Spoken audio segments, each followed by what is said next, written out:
Ada satu hal aneh yang sering terjadi. Banyak orang pintar di sekolah, nilainya tinggi, rajin ikut aturan, tapi ketika dewasa, hidupnya justru penuh tekanan soal uang. Sementara ada orang lain yang biasa saja di kelas, bahkan sering dianggap tidak menonjol. Namun, pelan-pelan hidupnya justru naik. Bukan karena mereka lebih beruntung, tapi karena mereka memegang pola pikir orang kaya yang tidak pernah dijelaskan di sekolah. Dan hari ini, kita akan membongkarnya satu persatu. Di sekolah, kita dibiasakan mengejar nilai. Angka di rapor menjadi ukuran pintar atau tidaknya seseorang. Semakin tinggi nilainya, semakin dianggap punya masa depan cerah. Masalahnya, dunia nyata tidak bekerja seperti itu. Di luar sekolah, tidak ada yang bertanya berapa ranking kamu dulu. Yang ditanya justru sederhana, kamu bisa membantu apa? Orang kaya memahami sejak awal bahwa nilai terbesar bukan pada angka, tetapi pada nilai guna. Seberapa besar manfaat yang bisa kamu berikan ke orang lain? Apakah keahlianmu bisa menyelesaikan masalah? Apakah keberadaanmu membuat hidup orang lain lebih mudah? Karena itu, mereka fokus mengasah kemampuan yang dibutuhkan dunia, bukan sekadar yang dinilai di kelas. Mereka belajar memahami kebutuhan, membaca peluang, dan menciptakan solusi. Sekecil apapun, nilai sekolah bisa membuat kamu lulus, tapi nilai guna yang membuat kamu dibutuhkan. Dan selama kamu dibutuhkan, peluang akan selalu datang. Banyak orang berprestasi di sekolah, namun kebingungan saat masuk dunia nyata. Bukan karena mereka tidak pintar, tetapi karena sejak lama terbiasa menunggu penilaian, menunggu disuruh, menunggu diarahkan, menunggu diakui. Sementara kehidupan di luar tidak memberi instruksi yang jelas. Orang kaya berpikir berbeda. Mereka tidak menunggu validasi. Mereka bergerak meski belum yakin sepenuhnya. Mereka mencoba, gagal, lalu memperbaiki. Bagi mereka, kesalahan bukan tanda ketidakmampuan, melainkan bukti bahwa mereka sedang belajar sesuatu yang nyata. Di sekolah, salah sering dihukum. Di dunia nyata, salah justru sering menjadi guru terbaik. Inilah pergeseran pola pikir yang jarang disadari. Bukan siapa yang paling benar, tetapi siapa yang paling cepat belajar dari kesalahan. Dan orang yang berani mengambil tanggung jawab atas proses belajarnya sendiri, biasanya melangkah lebih jauh dibanding mereka yang hanya menunggu arahan. Ijazah dan nilai akademik memang penting. Mereka bisa membuka pintu pertama dalam hidup, memberi akses, memberi kesempatan awal, memberi rasa percaya diri. Namun masalahnya, banyak orang berhenti di sana. Mereka mengira pintu yang terbuka akan terus terbuka selamanya. Orang kaya sadar satu hal, pintu hanya akan tetap terbuka jika kamu membawa sesuatu yang bernilai di dalamnya. Bukan gelar, bukan titel, tetapi kemampuan nyata yang terus berkembang. Mereka tidak berhenti belajar setelah lulus, justru disitulah pembelajaran sebenarnya dimulai. Mereka membaca situasi, mengamati perubahan, dan menyesuaikan diri dengan cepat. Ketika satu kemampuan tidak lagi relevan, mereka belajar yang baru. Bagi mereka, belajar bukan fase hidup, melainkan kebiasaan. Nilai akademik mungkin membuka jalan, namun sikap mau belajar dan memberi manfaatlah yang membuat seseorang terus berjalan jauh, bahkan saat jalan itu tidak lagi ramai. Sejak kecil, kita diajari satu pola yang sama. Belajar dulu sampai benar-benar paham, tunggu sampai siap, baru melangkah. Masalahnya, di dunia nyata, rasa siap itu hampir tidak pernah datang. Selalu ada rasa kurang, takut salah, dan takut gagal. Orang kaya melihat proses ini dengan cara berbeda. Mereka tidak menunggu semua terasa aman. Mereka mulai dengan apa yang ada, meski belum rapi, belum sempurna, dan belum yakin hasilnya. Karena mereka paham, kejelasan justru muncul setelah bergerak. Setiap langkah memberi informasi baru. Setiap kesalahan membuka pemahaman baru. Bukan teori di atas kertas, tetapi pengalaman langsung yang tidak bisa digantikan. Mereka tahu, terlalu lama menunggu seringkali lebih berbahaya daripada mencoba lalu salah. Bagi orang kaya, bergerak adalah cara tercepat untuk belajar. Kesalahan sering dipandang sebagai sesuatu yang memalukan. Di sekolah, salah berarti nilai turun. Salah berarti dianggap kurang pintar. Tanpa sadar, pola ini terbawa sampai dewasa. Banyak orang akhirnya takut mencoba hal baru karena takut terlihat gagal. Orang kaya memandang kesalahan dengan sudut yang berbeda. Bagi mereka, kesalahan adalah biaya belajar. Sama seperti membayar kursus atau pendidikan. Bedanya, Pelajaran dari kesalahan biasanya jauh lebih melekat, lebih nyata, lebih jujur. Saat gagal, mereka tidak sibuk menyalahkan keadaan. Mereka bertanya, bagian mana yang bisa diperbaiki? Apa yang bisa dipelajari dari sini? Cara berpikir inilah yang membuat mereka terus bertumbuh. Bukan karena selalu benar, tetapi karena berani mengevaluasi diri. Selama pelajaran diambil, tidak ada proses yang benar-benar sia-sia. Banyak orang merasa hidupnya stagnan. Bukan karena tidak punya potensi, tetapi karena terlalu lama menunggu versi sempurna dari dirinya sendiri. Menunggu lebih pintar, menunggu lebih percaya diri, menunggu kondisi ideal yang jarang sekali datang. Orang kaya justru bergerak dalam kondisi yang belum ideal. Mereka memulai saat masih ragu, saat masih belajar, bahkan saat masih takut. Bagi mereka, keberanian bukan berarti tanpa rasa takut, tetapi mau melangkah meski rasa itu ada. Setiap langkah kecil membangun kepercayaan diri, bukan sebaliknya. Dengan bergerak, mereka melihat kemajuan, dan dari kemajuan kecil itulah keyakinan tumbuh. Inilah alasan mengapa banyak orang gagal, bukan karena kurang pintar, melainkan karena terlalu lama diam. Sementara orang lain yang berani melangkah, perlahan tapi pasti, meninggalkan mereka jauh di belakang. Di sekolah, kita diajari menghitung uang, menjumlah, mengurangi, dan menghafal rumus. Tapi hampir tidak pernah diajari cara bersikap terhadap uang. Akibatnya, banyak orang dewasa bekerja keras, namun tetap merasa uang selalu kurang. Orang kaya memahami bahwa masalah utama bukan pada jumlah uang, melainkan pada arah penggunaannya. Uang yang tidak dikendalikan akan habis, sebesar apapun penghasilannya. Karena itu, mereka selalu memberi tugas pada uangnya. Bukan sekadar dihabiskan, tetapi diarahkan. Mereka memisahkan mana kebutuhan, mana keinginan sesaat.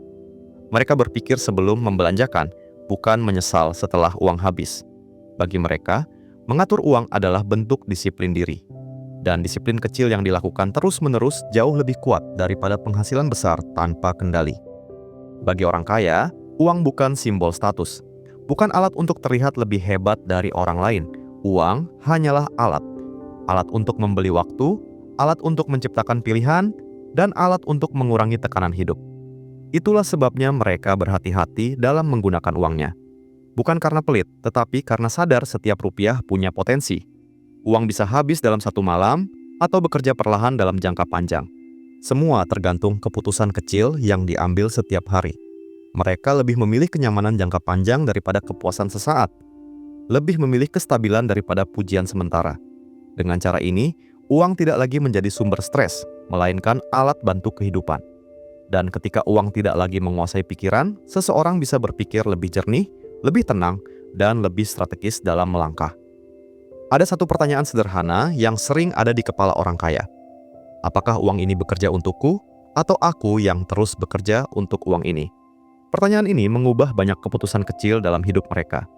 Mereka sadar, bekerja keras itu penting. Namun bekerja keras tanpa arah bisa membuat seseorang lelah tanpa hasil. Karena itu, mereka mencari cara agar usaha hari ini masih memberi hasil di hari esok. Mereka tidak selalu langsung berhasil. Kadang hasilnya kecil, bahkan nyaris tidak terasa. Namun, mereka konsisten. Sedikit demi sedikit, uang mulai memiliki peran baru. Bukan hanya sebagai hasil kerja, tetapi sebagai alat pengungkit. Saat uang mulai bekerja, waktu pun ikut terbebaskan. Dan ketika waktu mulai longgar, seseorang punya ruang untuk berpikir lebih besar. Inilah perbedaan halus yang jarang disadari, namun dampaknya sangat panjang. Banyak orang berpikir bahwa uang adalah segalanya, padahal orang kaya justru menempatkan waktu di posisi yang lebih tinggi. Uang bisa dicari lagi, bahkan bisa hilang lalu kembali. Namun waktu yang lewat tidak pernah bisa diulang. Orang kaya sangat sadar bahwa setiap jam memiliki nilai jangka panjang. 1 jam yang dihabiskan hari ini bisa berdampak besar di masa depan. Karena itu, mereka berhati-hati dalam memilih bagaimana waktu digunakan. Bukan semua kesempatan diterima dan tidak semua ajakan harus diikuti.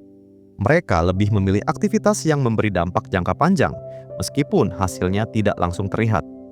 Bagi mereka, mengatur waktu adalah bentuk investasi paling dasar. Karena ketika waktu dikelola dengan baik, uang, peluang, dan ketenangan biasanya akan mengikuti. Menghargai waktu berarti berani membuat pilihan, dan membuat pilihan berarti berani menolak. Inilah hal yang sering sulit dilakukan banyak orang. Takut dianggap tidak sopan, takut kehilangan kesempatan, atau takut mengecewakan orang lain. Orang kaya memahami bahwa mengatakan tidak bukan berarti egois. Justru itu tanda kejelasan arah. Mereka tahu setiap "ya" selalu memiliki harga. Harga berupa waktu, tenaga, dan fokus. Dengan menolak hal-hal kecil yang tidak sejalan dengan tujuan, mereka menjaga energi untuk hal-hal yang lebih penting. Bukan karena merasa lebih hebat, tetapi karena sadar keterbatasan diri. Mereka tidak ingin sibuk, mereka ingin efektif. Dan efektivitas hanya datang dari keberanian memilih apa yang benar-benar layak diperjuangkan. Banyak orang mengira orang kaya itu santai karena hidupnya mudah. Padahal, di balik itu ada disiplin besar dalam mengatur diri sendiri.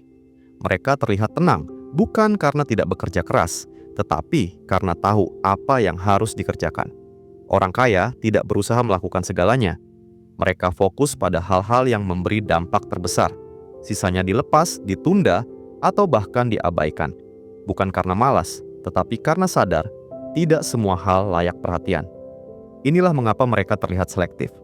Mereka memilih pertempuran yang benar-benar penting. Dan dari pilihan itulah hidup mereka terasa lebih terarah. Bukan sibuk tanpa hasil, melainkan bergerak dengan tujuan jelas. Disitulah letak perbedaan yang jarang terlihat, namun sangat menentukan.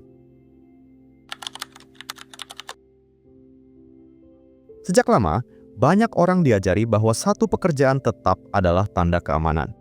Gaji bulanan dianggap cukup untuk membangun hidup. Namun, orang kaya melihat sisi lain dari pola ini. Mereka menyadari bahwa bergantung pada satu sumber penghasilan adalah risiko yang sering tidak disadari. Ketika satu pintu tertutup, seluruh hidup bisa ikut terguncang. Karena itu, orang kaya mulai bertanya lebih jauh. Bukan bagaimana mendapat gaji lebih besar, tetapi bagaimana membangun sumber lain yang bisa menopang hidup secara perlahan. Mereka tidak selalu langsung besar, kadang hanya tambahan kecil. Namun yang terpenting, aliran itu berjalan. Dengan banyak sumber, tekanan hidup berkurang. Keputusan pun bisa diambil dengan lebih tenang. Bagi orang kaya, banyak penghasilan bukan soal keserakahan, tetapi soal ketahanan hidup jangka panjang. Orang kaya tidak selalu memulai dari ide besar. Mereka sering memulai dari hal sederhana yang bisa dijalankan secara konsisten. Sedikit demi sedikit, mereka membangun aliran tambahan tanpa harus meninggalkan pekerjaan utama. Mereka memahami bahwa kestabilan tidak datang dari lonjakan besar, melainkan dari keberlanjutan. Satu aliran mungkin kecil, namun jika berjalan terus, ia memberi rasa aman yang nyata. 2 atau 3 aliran kecil jauh lebih kuat daripada satu penghasilan besar yang rapuh. Dengan cara ini, mereka tidak mudah panik saat satu sumber melambat. Karena masih ada penopang lain, inilah yang membuat hidup mereka terasa lebih tenang. Bukan karena kaya mendadak, tetapi karena memiliki struktur yang saling menopang. Bagi orang kaya, pelan tapi stabil selalu lebih bernilai daripada cepat tapi rapuh. Stabilitas sering disalahartikan sebagai kenyamanan. Padahal bagi orang kaya, stabil berarti mampu bertahan dalam perubahan. Mereka tidak menunggu keadaan sempurna untuk membangun penghasilan tambahan. Mereka memulai dari apa yang bisa dikerjakan hari ini. Mereka tahu bahwa dunia terus berubah. Pekerjaan bisa hilang, pasar bisa bergeser, dan kondisi bisa berbalik tanpa peringatan. Dengan banyak sumber penghasilan, mereka tidak mudah goyah. Karena satu kegagalan tidak langsung menjatuhkan segalanya. Inilah alasan mengapa orang kaya terlihat lebih tenang menghadapi ketidakpastian. Bukan karena mereka tahu masa depan, tetapi karena mereka mempersiapkan kemungkinan. Stabil bagi mereka bukan soal aman hari ini, melainkan siap menghadapi esok. Dan kesiapan itu dibangun pelan-pelan, dari keputusan kecil yang konsisten, bukan dari satu langkah besar yang berisiko. Mengikuti arus sering terasa paling aman. Melakukan apa yang dilakukan kebanyakan orang membuat kita merasa diterima dan tidak sendirian. Namun, orang kaya menyadari satu hal penting. Jalan yang ramai jarang membawa ke tempat yang istimewa. Berani berbeda bukan berarti ingin terlihat paling benar, justru seringkali terasa sepi, bahkan penuh keraguan. Di awal, pilihan mereka kerap dipertanyakan, dibilang aneh, terlalu berani, atau tidak realistis. Namun mereka memahami bahwa hasil besar hampir selalu lahir dari keputusan yang tidak populer di awal. Orang kaya memilih berpikir mandiri. Mereka mendengarkan masukan, namun tidak menyerahkan arah hidupnya pada opini banyak orang. Mereka sadar, jika ingin hasil yang berbeda, cara berpikirnya pun harus berbeda. Dan keberanian mengambil jalur sendiri seringkali menjadi pembeda terbesar antara mereka yang sekadar ikut arus dan mereka yang benar-benar melangkah maju. Salah satu kebiasaan orang kaya yang jarang disadari adalah mereka tidak sibuk menjelaskan rencananya ke semua orang. Bukan karena sombong, tetapi karena paham tidak semua orang perlu mengerti jalan yang mereka pilih. Terlalu banyak bicara seringkali menghabiskan energi. Setiap pendapat, setiap komentar bisa menanamkan keraguan baru. Orang kaya lebih memilih bekerja dalam diam. Mereka fokus pada proses, bukan pada pembenaran. Mereka tahu hasil jauh lebih kuat daripada penjelasan panjang. Ketika sesuatu berhasil, penilaian akan datang dengan sendirinya. Dan ketika gagal, itu pun cukup menjadi pelajaran pribadi. Dengan cara ini, mereka menjaga fokus dan kepercayaan diri. Tidak terombang-ambing oleh pendapat luar. Mereka berjalan pelan, namun konsisten, dan membiarkan waktu membuktikan arah langkah mereka.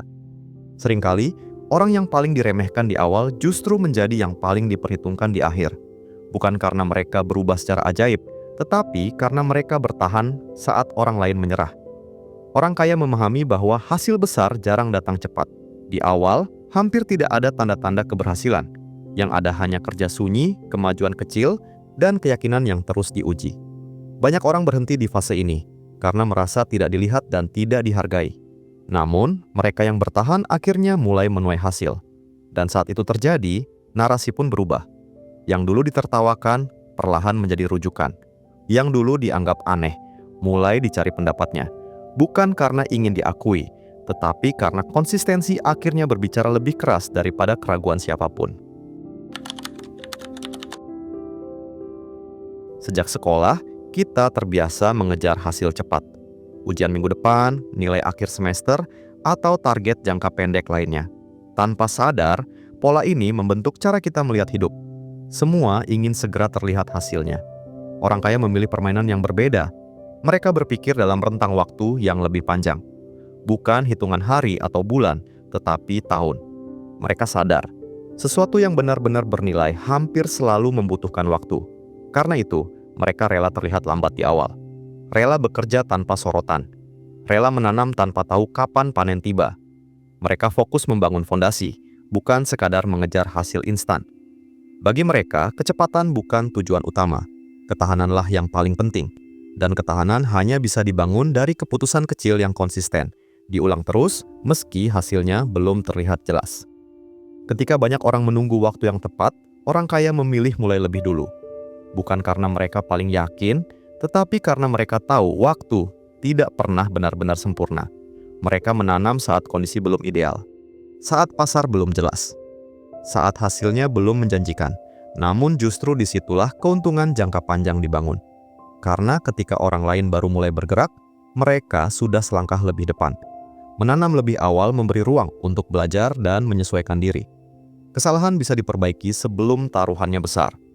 Pengalaman terkumpul perlahan, dan saat peluang benar-benar terbuka, mereka sudah siap memanfaatkannya. Inilah alasan mengapa banyak hasil besar terlihat datang tiba-tiba. Padahal sebenarnya, hasil itu adalah akumulasi dari proses panjang yang tidak banyak orang lihat. Kesabaran sering disalahartikan sebagai pasrah. Padahal bagi orang kaya, kesabaran adalah strategi.